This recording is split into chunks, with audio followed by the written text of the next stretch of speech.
Hello, people of YouTube. My name is Steve Gray, and today I am asking you for help with my homemade pedal board. It is this guy right here. So what I did to make it is a friend of mine had some old oak. I think it's red oak lying around that he wasn't really using too much. And I wanted to make a pedal board that was decently sturdy, decently heavy.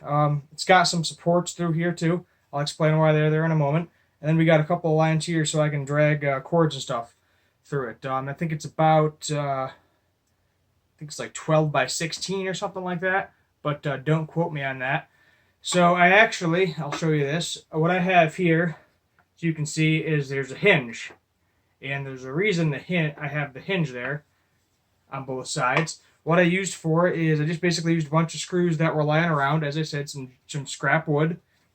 I had to, for the two supports in the middle, I had to cut two pieces, these pieces right here, kind of at an angle. I pretty much just cut them at a slight angle and then put them on a sander so I could sand them down, so I wouldn't really have to worry about it. It's not 100% perfect. I did put a clear coat on it. The reason, though, that these fold is because on the pedal board itself, I have no money into it, because I pretty much used all of my friend's scrap parts he had lying around. What I do have money in, hold on a second, I'm going to grab it, is this case right here from Harbor Freight. It was about $30. So I'm going to open this up. A couple of small dents in it. Yep, there's plenty of room. I pretty much just measured it out so that way the pedal board fits in there. The only thing that's kind of downside is there's like a tool thing, because this is basically a tool case for storage. I just put some tape around here, so electrical tape, so it doesn't hit my pedals. But the reason, hold on one second, guys, that this folds up like this is because it fits in the case flat. So that way I can actually have my pedals in it. Right there. So what I want help from you guys is I've been trying to find Velcro that's not expensive as shit. Everywhere, like the best Velcro is like $30, and I'm not trying to put $30 into this when I can get another pedal for $30. But yeah, no, this closes perfectly. And without the pedals in it, it does shake around a little bit. I'm not going to put the pedals in it right now because I don't have Velcro. Currently, I have a Crybaby Wah, the classic. Everybody loves that. ISP Decimator. Woohoo. I think I'm missing the label on this one. I could be wrong, but I got this guy used off of eBay for like $70, and a original Hall of Fame TC Electronics reverb pedal. It's just missing one of these things. It had Velcro on it, so that's why that smudge is there. I was using Gooby Gun in the back of it, so yeah, Gooby Gun is good, but watch it on the labels. This label didn't affect. This is more of like a printed on type of it, and I smudged the crap out of it right there a little bit, but. What I want to know is what other pedals should I get for my pedal board. I was thinking about a Neo chorus pedal because I need a chorus pedal. An Ibanez TS9 DX Tomb Screamer, so I can have some different options there. And maybe either a MXR Phase Mini or a regular Phase. Don't really have a preference. Or the Nano, what is it called? Nano Clone or Stone? Sorry, Small Stone by Electro Harmonics. That phase pedal. Yet again, I'm wondering what Velcro should I use for that. Should I paint it like black or something, or should I just leave it the natural wood color? It's going to be covered with petals. Anyway, should I buy? I found like these plastic cases that you can put them in, because I like to buy and resell stuff all the time. So if the labels are on it and it comes in the original box, it's a lot better. Those pedals I'm probably going to keep, because that's pretty much just what I have for my pedal collection right now. I don't have anything else. If you buy the best when you start off, then you don't have to keep buying like a higher and higher grade. Just start with the best. And it's pretty much pedals are, from what I've seen, you get what you pay for out of most of them. But yeah, and again, I'm trying to find some sort of Velcro that'll hold really well. In that case, actually the wah pedal is what basically keeps the entire thing from moving in there because it's so tall. It hits the foam that's in the top of the case from Harbor Freight. That was $30.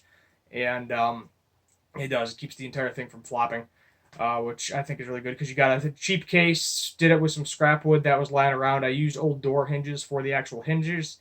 He had a huge bucket of screws. He doesn't have a YouTube channel. If he did, I'd give him a link, shout out. But his name's Kevin. Anyway, I want some help with this. I know, like I've said 4 million times. What other pedals should I get? And what Velcro should I use? Maybe what patch cable should I use? Should I use a power supply or should I just use a daisy chain? I don't want to spend $300 on a power supply because it's going to take up a lot of room, and I already have limited room as it is. If I put probably 2 or 3, I could probably get 4 more pedals on there if I wanted to. It's going to be tight, but I can definitely get 4 more pedals on the pedal board for like a total of 7, roughly, because of the size of the Crybaby wah. I was kind of annoyed. I didn't realize that there was a mini wah at the time, but I'm not going to. When I bought that off of eBay, I buy a lot of my stuff used off of eBay. That was like used new. Like somebody used it like twice and then never touched it again. It's got all the original stickers, original box, all that, all those little goodies. Same with the ISP Decimator. That one's a little bit more beat up, and the unfortunately the Hall of Fame doesn't have that. But I did manage to save the labels, taking off the Velcro that was originally on it. I found these plastic housing things. Should I use those before I put the Velcro on? As I said, I like to sell stuff if I'm not using it, and then put the Velcro on the back. I've also seen painter's tape. I don't know if that works or not.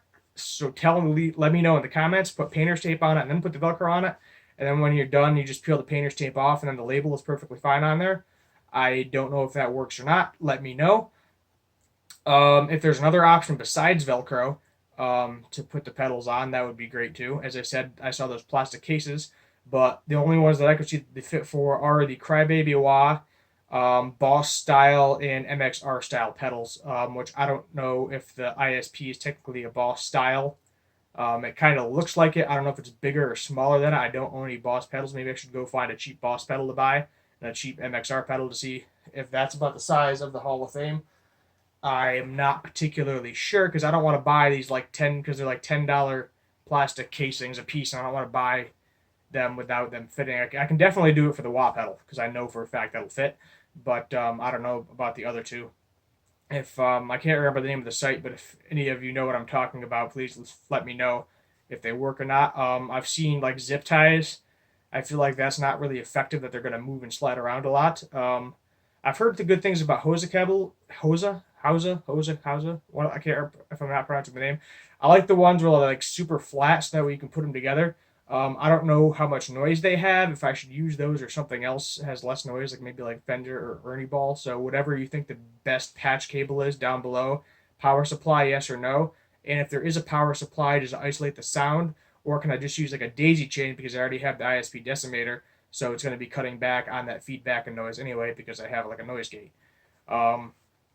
Let me know in the comments if you want me to review any of those pedals, or maybe build another pedal board for you guys to see how I did it. I can give you the measurements or something too if you want. Let me know if you want the measurements. I'll do another whole video just about me making the pedal board with my friend, showing you what equipment you need and all that, and showing me sealing it and all that good jazz.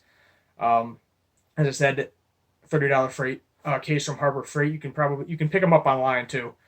Just type in cheap tool case, and that's probably like the first thing that'll come up. As I said, I think it's either 16 or 17 by 12 or 13. So it's not the biggest thing in the world, but if you only need, like, I would say if you don't need a Crybaby wah, some people do, some people don't. Some people want to use it, some don't, depending on the song. I'm going to need it.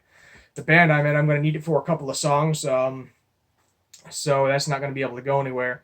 But I can probably fit, with the Crybaby wah, a total of 6 additional pedals on there. If I got rid of the Crybaby wah, I could probably get 8 on the thing if I kind of compress it together. I'm going to actually take it back out of the case. I know this video is kind of getting long and tedious. Before I say goodbye, I'm just going to show you if I can do it while holding it. I don't think they're going to really move anywhere because of the rubber stoppers. But basically, I'm just going to make sure here. Yeah, good, that's not going anywhere. I'm gonna put it flat first.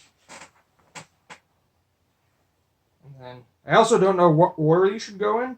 So, should the wah or the ISP Decimator go first, or is the ISP Decimator meant to go at the end of the chain? But as you can see here, if I do something like this roughly, There's definitely room for at least two. I mean, I can even bring these closer if I need to. We can do something like that. And that, move this closer. We can move this to the edge. This is possible. Sorry, this is heavy as shit. I'm hoping you can actually see this. I'm going to just do that for a second. Hopefully you can see that. But as you can see, I could probably do 1, 2, 3, 4 more pedals. As I said, I want some sort of tube screamer or some sort of overdrive pedal. Maybe a distortion pedal. I don't think I really need it. The two definites are some sort of chorus pedal and some sort of overdrive pedal.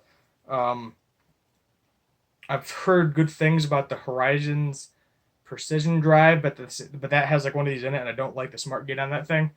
I also don't want to pay $200 for it. I'm going to set this down now because it's getting heavy as shit. But yet again, let me know what pedals I should get, what I can use to put it to the board without hurting the labels on the back of it. Should I use as plastic housing things, power supply, all that jazz. Sorry this video was so long. Just kind of should have wrote down my thoughts before I did this. That's what I usually do. But yet again, my name is Steve Gray. Help me out with my pedal board. If you want me to show you how to make that pedal board, leave a comment. Remember to like and subscribe, turn on notifications because YouTube's making you do that now. Have a good one. Thanks for watching.